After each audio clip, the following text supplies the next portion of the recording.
네, 감사합니다. 오늘 제목은 값없는 은혜입니다.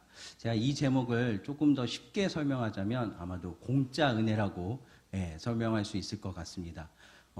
근데 제목을 공짜 은혜라고 붙이면 뭔가 조금 이상하게 좀 저렴해 보인다고 해야 될까라는 생각이 들어서 값없는 은혜라고 제가 제목을 짓게 되었습니다. 미국에서 한 청년이 여행을 하던 도중 한 식당에 들어가게 되었습니다. 그런데 그 식당 안에는 양도 많고 아주 맛있어 보이는 치즈 옥수수죽을 누구나 다 먹고 있었습니다.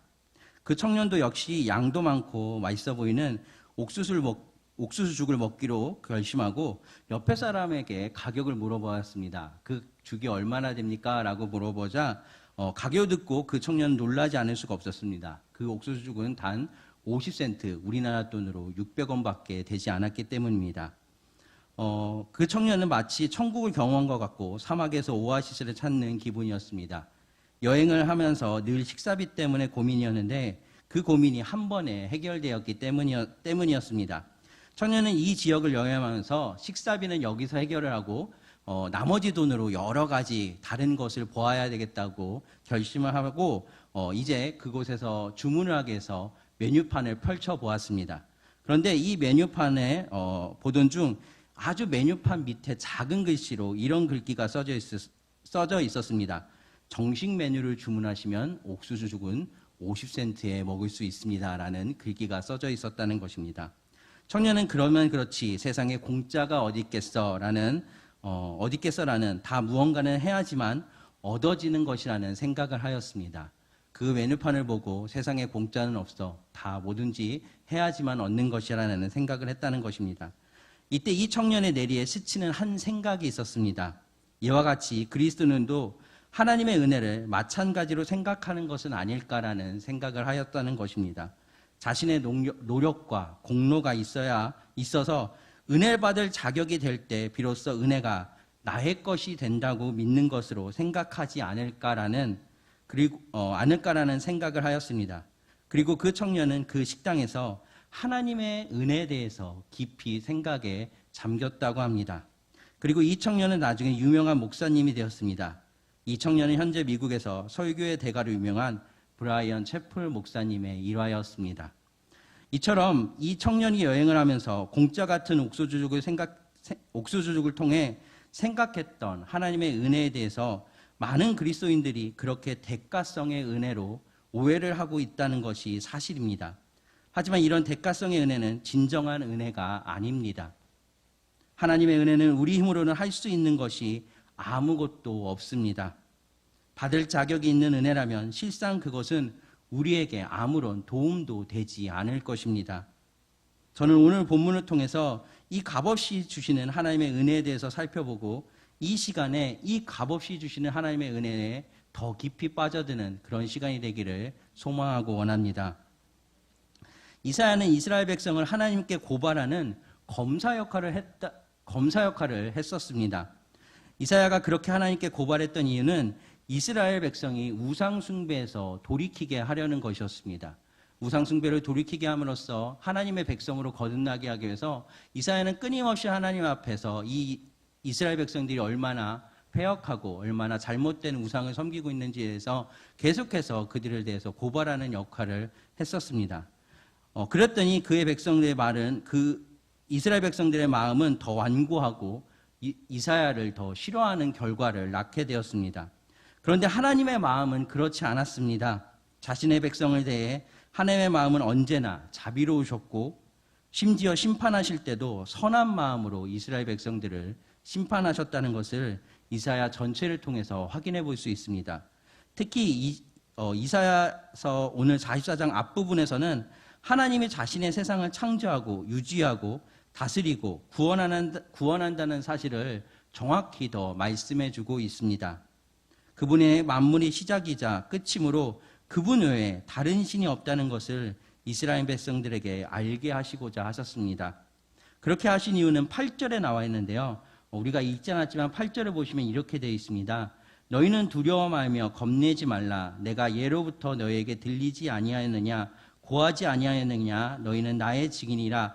나 외에 신이 있겠느냐 과연 반석이 없나니 다른 신이 있음을 알지 못하노라 라고 하면서 이스라엘 백성들에게 질문하는 것을 볼 수 있습니다. 나 위에 신이 있겠느냐라고 질문을 합니다. 그러면서 과연 반석은 없나니 다른 신이 있음을 내가 알지 못하나라고 답을 하고 계십니다. 하나님의 권능과 유일성에 대한 이 말씀은 자연히 우상의 무능과 무익함에 대해 다음 말씀으로 이어지고 있습니다. 이사야는 이스라엘 백성에게 이 세상의 우상들은 가짜이고 그것들에게 아무런 소망이 없다는 것을 이스라엘 백성들에게 말해주고 있었습니다. 먼저 본문은 값없는 하나님의 은혜에서 우상 숭배의 속성과 무익함에 대해서 말씀하고 있습니다. 9절부터 20절의 말씀인데요. 먼저 우상 숭배란 인간이 만들어낸 어떤 것에 신적 능력이 있다라고 믿는 것입니다. 그런데 지금 현재 우리에는 우리 마음속에도 이런 우상을 자리 잡고 있다는 것을 조금 생각해 볼 필요가 있을 것 같습니다. 옛날에는 어떤 한 물체에다가 혹은 한 곳에다가 그것이 신인 마냥 절을 하고 그랬지만 현재는 우리의 마음속에 나의 원한, 내가 만들어낸 그 신을 모시고 있지 않느냐는 생각을 하게 됩니다. 그것은 창조된 세계가 자신을 위해 새로운 세계를 창조할 수 있다고 주장하는 것입니다. 만물을 창조한 하나님을 대신해 우리 자신의 목적을 위해 우리가 만들어낸 신들로 대체하는 것이 바로 우상 숭배인 것입니다. 이사야는 이 우상 숭배의 두 가지 예를 제시했는데요. 첫 번째로 보시면 철공이 만든 우상을 말하고 있는 것을 볼 수 있습니다. 그는 불과 연장을 사용해 그의 힘센 팔로 우상을 만든다고 11절에 말씀하고 있는 것을 볼 수 있습니다. 하지만 일을 하다 보면 배가 고프고 피곤해지고 목이 마르게 됩니다. 우상이 철공을 돕는 대신 철공을 지치게 한다고 볼 수 있습니다. 여기서 우리가 알 수 있는 것은 우리가 무엇인가 이루겠다고 하나님이 아닌 다른 것들을 의지하면 결국 우리 스스로가 지치고 만다는 것입니다. 나의 노력의 방식대로 더 좋은 명예, 더 많은 급여, 혹은 더 큰 쾌락, 더 편안한 삶을 추구하게 되면 어느 정도는 이룰 수 있을 것입니다. 그런데 어느 정도 이룰 수 있을 뿐 인간의 욕심은 어떻습니까? 끝이 없습니다. 만족하지 않습니다. 더 좋은 것, 더 많은 것, 더 큰 쾌락을 향해서 나아갈 뿐입니다. 그것을 향해서 우리는 그거에 맞는 우상들을 또 만들어내고 그 우상들을 내 스스로가 만들면서 나는 스스로 지쳐가고 있다는 것입니다. 우리의 마음도 지쳐가고 있고 몸도 지쳐가고 있고 나를 편안하게 해줄 것 같고 나를 유익하게 할 것 같고 나를 정말로 행복하게 할 것 같지만 실상 그 우상은 나를 불행하게 하고 나를 힘들게 하고 나를 지치게 하고 있을 뿐이라고 본문에서는 말하고 있는 것입니다.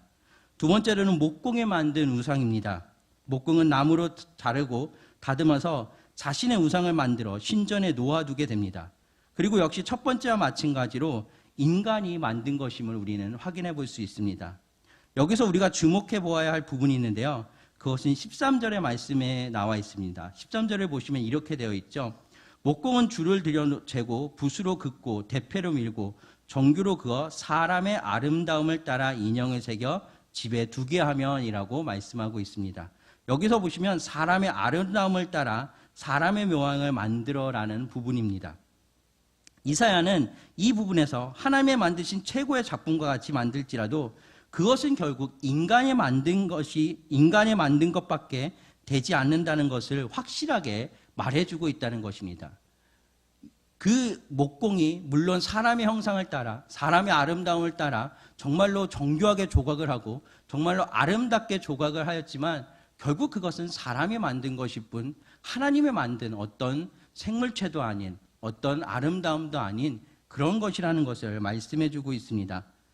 그것은 인간을 반영하지만 결국 사람이 목공이 만든 물건에 지나지 않는다는 것입니다. 인간이 만드는 우상들은 필연적으로 인간의 사상과 능력을 거울처럼 방영할 수밖에 없습니다. 왜냐하면 인간이 만들었기 때문에 그 이상은 할 수가 없는 것입니다. 그래서 그 이상을 할 수 있게 해서 우상을 보면 우리가 전에도 설명했지만 아르메디스 의상을 보면 막 젖가슴이 막 이렇게 막 여러 가지 유방들 막 붙어 있는 거 보지 않습니까? 더 많은 풍요를 하기 위해서 그렇게 사람이 만든 것임을 우리가 확인해 볼 수 있는 것처럼 인간이 만들어졌기 때문에 그 이상은 넘어설 수가 없는 것입니다.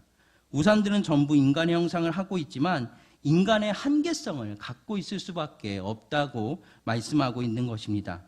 이처럼 우리의 지혜와 노력으로 만드는 모든 것은 결국 우리 자신일 뿐이라는 것을 말씀하고 있는 것입니다.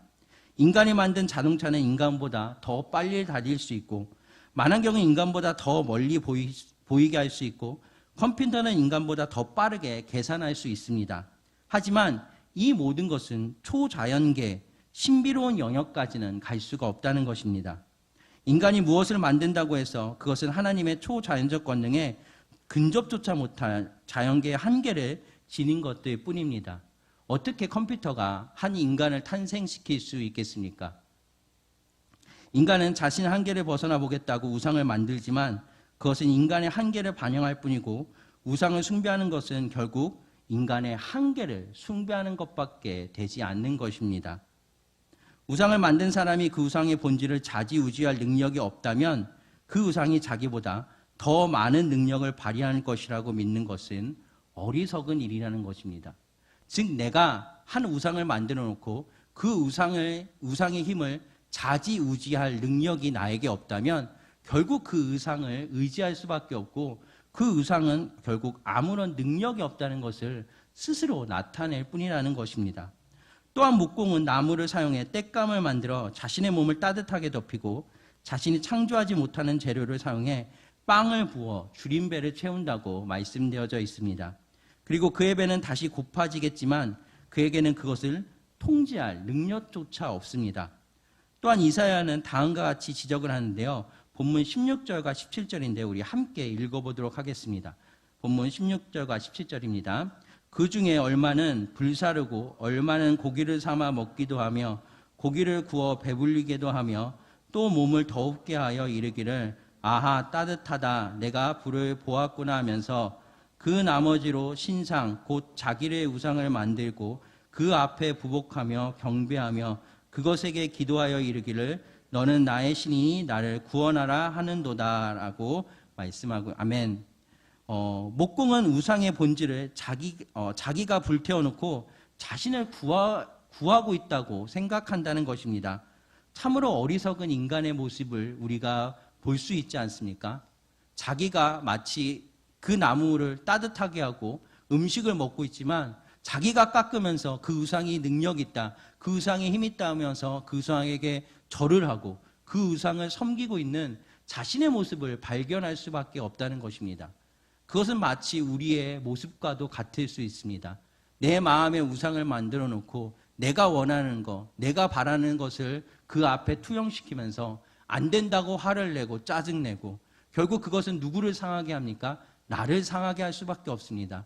나에게 스트레스가 될 뿐이고, 나에게 억울함이 될 뿐이고, 내가 그냥 눈물만 흘릴 뿐이고, 나를 불행하게 할 뿐, 그것에는 아무런 능력도 없고 아무런 힘도 없이 그냥 나를 병들게만 할 뿐이라는 것을 말씀하고 있습니다. 이사야는 이처럼 철공, 목공의 비유를 들어 우상 숭배의 무익함을 설명하고 더 크게는 이스라엘 백성을 질책하고 있습니다. 본문 18절을 보시면 그들이 알지도 못하고 깨닫지도 못함은 그들의 마음이 어두워졌기 때문이라고 말씀하는 것을 볼 수 있습니다. 18절을 보시면 이렇게 말씀하고 있습니다. 그들이 알지도 못하고 깨닫지도 못함은 그 눈이 가려져서 보지 못하며 그 마음이 어두워져서 깨닫지 못함이라. 아멘. 또한 이사야는 우상을 신뢰하는 자는 죄를 먹는 자라고 말을 합니다. 자기가 불을 피워서 만든 죄로 자신의 탐욕과 욕망을 채우는데 사용한다고 이야기합니다. 죄는 우리에게 아무런 이익이 없습니다. 우리 입에 들어가게 되면 그저 뱉고 싶을 뿐, 그것이 바로 죄입니다. 이와 같이 이사야는 이스라엘 백성이 자기가 품고 있는 우상을 찾게 하려는 의도적인 노력을 기울였다는 것을 확인해 볼 수 있습니다.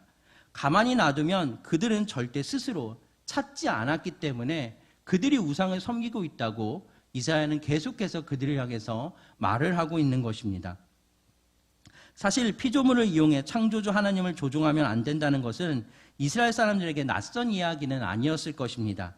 따라서 우리는 이사야가 더 깊이 이스라엘 백성들에게 말하고자 하는 것을 살펴볼 필요가 있습니다. 이사야는 우상들 뒤에 있는 것이 정말로 무엇인지 폭로하고 싶어 했습니다. 이사야는 우상숭배의 정체를 명확히 하기 위해서 우상숭배의 속성뿐만 아니라 구원의 속성에 관해서도 이야기하고 있는 것을 볼 수 있습니다. 이제 본문은 값없는 하나님의 은혜에서 가장 중요한 구원의 속성에 대해 말하고자 합니다. 본문 21절에서부터 28절까지의 말씀인데요. 먼저 이사야는 왜 구원에 대해서 이야기하기 전에 이스라엘 백성이 별로 동의하지도 않는 우상 숭배에 대해서 이야기하려고 노력했을까요? 그것은 우상에 반영된 인간성의 본질을 제대로 이해하지 못하면 인간이 얼마나 우상 숭배에 쉽게 빠질 수 있는지도 깨닫지 못하기 때문이라고 설명하고 있습니다. 즉 우상 숭배에 대해서 앞서서 말씀한 것은 인간이 얼마나 그 우상 숭배에 쉽게 빠져들고 그리고 그 쉽게 빠져들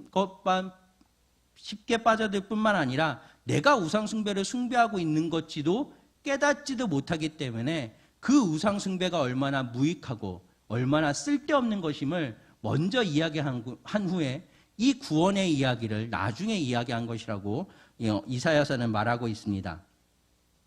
이와 같이 하나님의 은혜는 인간의 어떠한 노력 없이 완전하게 거저 주어지는 것임을 알아야 구원의 하나님을 전심으로 경배하며 올바른 삶을 살 수 있기 때문이었습니다. 즉 우리가 아무런 노력을 하지 않아도 우리가 어떠한 값을 치르지 않는다고 하여도 하나님의 그 구원의 은혜는 우리에게 거저 주어지는 것, 즉 값없이 주어지는 것임을 더 깊이 이해하기 위해서 이렇게 우상 숭배에 대해서 이야기하고 인간이 얼마나 그 우상 숭배에 대해서 빠져 있고 그 빠져 있는 것조차도 모르면서 그렇게 우상 숭배를 하고 있는지 그리고 그 우상 숭배가 얼마나 무익한지 그것은 우리를 구원해 줄 수도 없고 우리를 아프게 하고 우리를 괴롭게 할 뿐 그것은 무능함을 먼저 말하고 후에 이 구원의 하나님을 전심으로 경배하며 올바른 삶을 살라고 이야기하고 있다는 것입니다. 먼저 본문의 사항을 말씀드리자면 이 당시에 이스라엘 백성들은 바벨론의 정복을 당했고 많은 사람들이 포로로 잡혀가고 소수만이 이스라엘 지역에 남아있는 상황이었습니다. 이스라엘 사람들은 하나님이 도와주실지 자신들의 죄 때문에 하나님의 영원히 떠나셨는지 혹은 아예 자신들을 잃어버리셨는지 생각하고 있었을 것입니다. 그럴 때 하나님 먼저 이스라엘 백성에게 내가 너희를 기억한다고 말씀하는 것을 볼 수 있습니다. 본문 21절에 이렇게 말씀하시죠. 야곱아 이스라엘아 이 일을 기억해라. 너는 내 종이니라. 내가 너를 지었으니 너는 내 종이니라. 이스라엘아 너는 나에게 잊혀지지 아니하니라. 아멘. 이스라엘 백성들은 하나님이 자신들을 헌신짝처럼 내버렸다고 생각했었습니다. 하지만 하나님은 내가 너를 지었으니 너를 잊지 않겠다라고 말씀하고 있었습니다. 또한 그들은 야곱과 이스라엘이라는 언약의 이름으로 부르셨다는 것을 우리가 주목해 보아야 할 것입니다. 즉 하나님께서는 그 언약, 약속을 계속해서 이어오시면서 앞으로도 이어가실 것이라는 것을 확실하게 그들에게 말씀하고 있다는 것을 이 본문을 통해서 확인해 볼 수 있습니다. 그냥 어떤 사람의 이름을 불러서 그렇게 이스라엘 백성들을 부르신 것이 아니라 언약의 이름, 즉 약속의 이름, 내가 너희를 구원할 것이며 내가 너희를 도와주실 것이라고 확실하게 약속했던 그 언약의 이름으로 이스라엘 백성을 부르시면서 내가 너희를 잊지 않았어. 내가 너희를 구원할 거야. 내가 너희를 도와줄 거야. 그러니 나에게 와. 나를 믿어. 나를 의지해. 나를 바라봐. 라고 이야기하고 있다는 것입니다. 또한 그들은 그것은 약속의 민족, 즉 하나님의 목적을 위해 세운 나라, 그분이 소중히 여기시는 백성임을 상기시켜주는 이름이었습니다.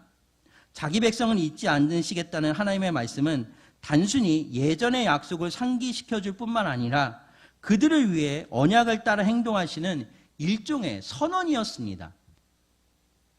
또한 더불어 말씀드리자면 이 모든 선언은 마지막은 예수 그리스도의 오심을 나타내고 있습니다. 또한 하나님은 이스라엘 백성의 배신에도 불구하고 그들을 용서하시겠다고 22절에 말씀하는 것을 볼 수 있는데요. 22절에 보면 이렇게 말씀하고 있습니다.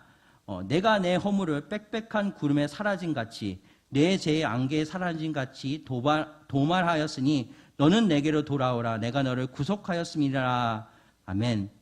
즉 우리의 허물, 즉 우리의 죄를 빽빽한 구름이 사라진 같이, 내 죄의 안개를 사라진 같이 도말하였으니 라고 말씀하십니다. 이 도말하였다는 건 완전히 제거한다는 것입니다. 즉 우리의 그 빽빽한 구름, 정말로 한 점 그 해도 바라볼 수 없는 빽빽한 구름의 죄가 있더라도 그것을 완전하게 없어질 것이고, 정말로 안개같이 우리가 앞을 볼 수도 없고 아무것도 볼 수 없는 그런 어둠의 상황 가운데 있는 죄 가운데 있더라도 그것을 없애버리겠다고 하나님은 말씀하고 있다는 것입니다. 또한 빛의 안개가 사라지듯이 그들의 죄를 완전히 없애버리겠다고 말씀하고 있습니다. 이것은 우리 역시 마찬가지일 것입니다. 우리가 죄를 지으면 그 죄가 우리 삶에 구름처럼 드리우고 마음속의 빛을 빼앗아가게 됩니다. 그러나 우리의 허물이 맑은 하늘처럼 깨끗해지고 우리 수치가 하나님의 자비로 사라졌다는 것을 알게 되면 우리에게는 새로운 날이 밝아오게 됩니다. 즉 우리가 이런 것이죠. 우리의 죄 때문에 우리의 마음이 무거워지고 정말로 내 눈이 가리워지고 내가 정말로 어둠 속에 있는 정말로 동굴과 같은 그런 심정에 있지만 하나님의 은혜가 내게 부어질 때에, 하나님의 용서하심과 하나님의 말씀이 내게 부어질 때에 우리는 어떻습니까? 광명한 빛 한 줄기가 우리에게 내려온 것처럼 거기가 출구인 마냥 내가 거기로 가야 되겠다, 내가 저 길로 가야 되겠다 하고 일어서서 그 길로 가지 않습니까? 그리고 하나님 앞에 나와서 주님 내 죄를 용서하여 주옵소서, 내가 죄인입니다, 주님 나를 용서하여 주옵소서, 내 죄를 회개합니다라고 하면서 그 빛을 향해서 나아가고 있는, 그래서 회개하는 우리의 모습을 우리가 이 삶 가운데서 너무 많이 보고 느끼고 있지 않으십니까? 정말로 우리에게 이 값없이 주시는 하나님의 은혜, 하나님의 이 은혜를 우리가 깨닫고 정말로 이 어려움 속에서도 하나님을 붙들고 나아가는 주님의 귀한 자녀가 되기를 소망합니다. 우리에게 있는 어떠한 어려움에도 하나님은 우리를 도우시고 인도하시고 있다는 것입니다. 정말로 우리가 이렇게 코로나로 인해서 어렵고 힘든 시기를 겪고 있습니다. 저도 지금 사역을 한 지 물론 얼마 되지 않았지만 처음으로 인터넷으로 방송을 하면서 이렇게 말씀을 전하고 있는 것이 어색하기만 하고, 그리고 이것이 맞는가라는 생각도 가끔 하게 됩니다. 그런데 우리가 이런 상황 속에서도 하나님의 은혜는 우리에게 계속해서 공급되어지고 우리를 하나님을 바라보라고, 우리 마음속에 있는 우상을 제해버리고 우리의 죄를 사하시는 하나님의 그 은혜를 바라보라고 하나님은 끊임없이 우리에게 말씀하고 있다는 것입니다. 우리가 이 하나님의 은혜를 바라보면서 정말로 이 어려운 상황에서도 바라볼 수 있는 건 하나님의 은혜밖에 없다는 사실을 우리가 꼭 기억하며 나아가시기를 소망합니다. 그리고 우리가 값없이 주시는 하나님의 은혜에서 가장 크게 오해하는 부분이 바로 이 회개입니다. 이스라엘 백성이 죄를 깨우치고 돌아오기 때문에 용서받았다고 생각하는 것입니다. 또한 우리는 사람들이 회개도 하기 전에 용서받았다고 말하면 안 된다고 말합니다. 제가 이전에 교회에서 배울 때도 마치 이 회개가 하나님이 우리가 먼저 죄를 사하시고 회개해야지만 우리가 하나님의 은혜를 받는다고 생각하였습니다. 그러면 하나님의 자비를 이용할 테니까요. 그런데 하나님은 그렇지 않다는 것입니다. 여기서 우리는 또 한 번 하나님의 은혜를 더 깊이 알게 된다는 것입니다. 하나님은 이스라엘 백성의 죄를 지은 뒤에 용서해 주셨다는 것입니다. 죄를 짓기 전에 용서해 주신 것이 아니라 이스라엘 백성이 이미도 죄를 짓고 난 후에 그들의 죄를 용서해 주셨다는 것입니다. 그래서 저는 22절을 자세히 살펴보게 되었습니다. 처음에 내가 내 허물을 빽빽한 구름같이 내 죄를 안개같이 없이 하였으니라고 말씀하고 있습니다. 여기서 말씀하신 시제는 바로 과거형입니다. 즉 과거형으로서 이미도 끝낸 상태, 이미도 그 빽빽한 구름같이 죄를 이미도 없애버리셨다는 과거 형태로 말씀되어졌다는 것입니다. 즉 하나님의 용서는 과거 일이고 이미 완료된 행동이라는 것을 확인해 볼 수 있습니다. 그렇다면 이제 이스라엘 백성은 무엇을 하여야 하겠습니까? 내 말씀처럼 너는 내게로 돌아오라라고 하는 것입니다. 그런 이사야가 이 말을 쓸 때는 아직 그런 일이 일어나지 않았다는 것이죠. 즉 하나님은 이미도 그들을 용서해 주시고 그들이 돌아오기를 기다리고 계셨다는 것입니다. 그런데 이스라엘 백성은 아직 돌아오지 않았다는 것입니다. 즉 그들이 이미도 회개하기 전에 하나님 이미도 그들을 용서하시고 그들이 돌아오기를, 내 품 안에 오기를 바라고 계셨지만 하나님은, 이스라엘 백성들은 그렇지 않았다는 것입니다. 그렇다면 우리는 이 말씀을 통해 무엇을 보게 됩니까? 하나님은 우리의 죄도 이미도 용서해 주시고 우리가 돌아오기를, 하나님의 그 품 안에 돌아오기를 기다리고 계신다는 것입니다. 하나님의 그 넓은 품 안에 나를 꽉 안아주시면서 수고하고 무거운 짐진 자들아 다 내게로 오라, 내가 너의 죄를 사하리라는 그 말씀처럼 우리가 하나님께 나아가기만 하면, 우리가 정말로 돌아가서 하나님께 나아가게 하면 우리의 모든 죄는 이미도 사해 주신 그 하나님의 은혜가 우리 가운데 있게 된다는 것입니다. 하나님이 이스라엘 백성에게 이미 용서와 자비를 베풀었을 때 이스라엘 백성은 징벌을 받고 있었고 여전히 하나님께로 돌아오지 않았습니다. 사실 그들의 처한 상황은 더 악화되었고 이스라엘 백성은 더더욱 깊은 어둠에 내려가고 있었습니다. 하나님은 그들을 잃어버리지 않으셨는데 그들은 하나님을 잊어버렸다고 이야기합니다. 그런데 어떻게 그들이 돌아오고 용서를 받고 죄가 없어질 수 있었을까요? 그에 대한 대답은 그 뒤에 나오는 내가 너를 구속하였음이라는 말씀에서 볼 수 있습니다. 이 내가 너를 구속하였음이라는 말씀의 시제 역시 과거 완료형입니다.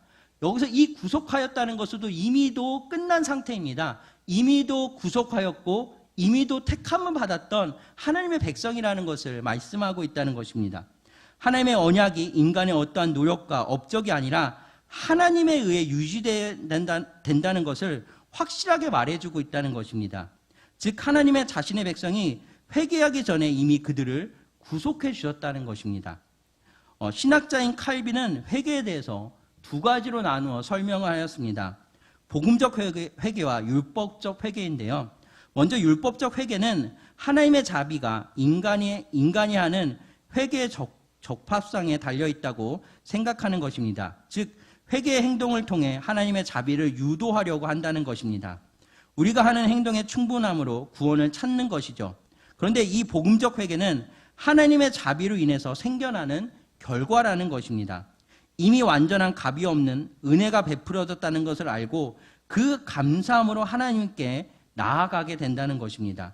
우리의 회개의 불충분함에도 불구하고 자비를 주신 것이 우리를 감동케 하고 마음을 움직이고 기쁨을 숨어준다는 것을 칼빈은 말하고 있습니다.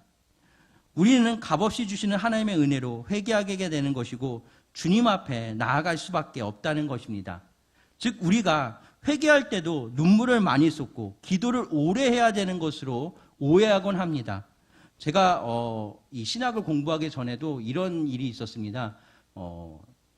방언을 해야지만 은혜 받은 것이고 방언을 하지 못하면 은혜 받지 못한 것이라고 해서 제가 신학교 다니면서 많이 들었던 말씀인데, 어떤 권사님이 우리 전사님은 방언 받지 못하셨어요라고 했을 때 그 주교도문으로 그 헬라어를 외우면은 방언 받았다고 얘기하시면서 헬라어를 열심히 외웠던 것으로 기억이 납니다. 그래서 파테르 헤몬 호엔 토이스 우라노이스 하기아세토 토 네세우 이것을 열심히 외웠던 기억이 있는데요. 네, 그러면은 우리 권사님들이 우리 전사님 방언 받았다고 그렇게 얘기한다는 것을 우연히 들었던 기억이 있습니다. 정말로 우리가 이처럼 하나님의 은혜가 마치 무엇을 해야지만, 무엇을 있어야지만 은혜를 받는 것이라고 착각할 수도 있다는 것입니다. 그럼 아무것도 안 해도 된다. 그럼 우리에게 이런 질문을 할 수 있습니다. 아무것도 안 해도 됩니까? 내가 정말로 아무것도 안 해도 될까요? 라고 질문할 수 있습니다. 그런데 여기서 저의 대답은 네, 아무것도 안 해도 됩니다. 하나님의 은혜가 우리 가운데 넘칠 때 우리는 자연스럽게 하나님 앞에 나아갈 수밖에 없다는 것입니다. 그 값없이 주시는 하나님의 은혜가 내게 들려오고 내 마음에 비추어질 때 우리는 자연스럽게 하나님 앞에 무릎을 꿇을 수밖에 없고, 그 가운데 나와서 정말로 눈물을 흘릴 수밖에 없을, 정말로 오래 기도할 수밖에 없을 만큼, 정말로 다윗이 자신의 죄를 깨닫고 눈물을 칩상을 띄울 만큼 그렇게 회개한 것처럼 우리 역시도 하나님의 은혜가 내게 들어올 때 정말로 우리가 콧물을 쏟으면서 하나님을 외치면서 하나님을 찾으면서 내 죄를 용서해 달라고, 주님 내 죄를 죄인이 여기 있사오니 주님 내 죄를 용서해 주옵소서, 내가 이제는 하나님께 나아가기를 소망합니다라고 그렇게 얘기할 수밖에 없다는 것입니다. 내가 무엇을 해야지만, 마치 교회에서 일을 더 해야 되고 봉사를 해야 되고 정말로 기도를 누구보다 오래 해야 되고 말씀을 더 많이 알아야 되고 정말로 누구보다 더 그렇게 생활해야 되는 것 같고 정말로 도덕적으로 그렇게 살아야 될 것 같고, 물론 우리가 도덕적으로 살아야겠지만 하나님의 은혜가 우리 가운데 있으면 우리는 자연스럽게 도덕적으로 살 수밖에 없고요. 하나님의 은혜 가운데 있으면 우리는 누구보다도 더 교회에서 봉사할 수밖에 없고요. 하나님의 은혜가 우리 가운데 있으면 누구보다도 더 오래 기도할 수 있고 또한 그 기도를 같이 할 수도 있고요. 정말로 우리가 중보기도 왜 합니까? 같이 기도해서 하나님의 은혜를 더 깊이 받으려고 하는 거 아닙니까?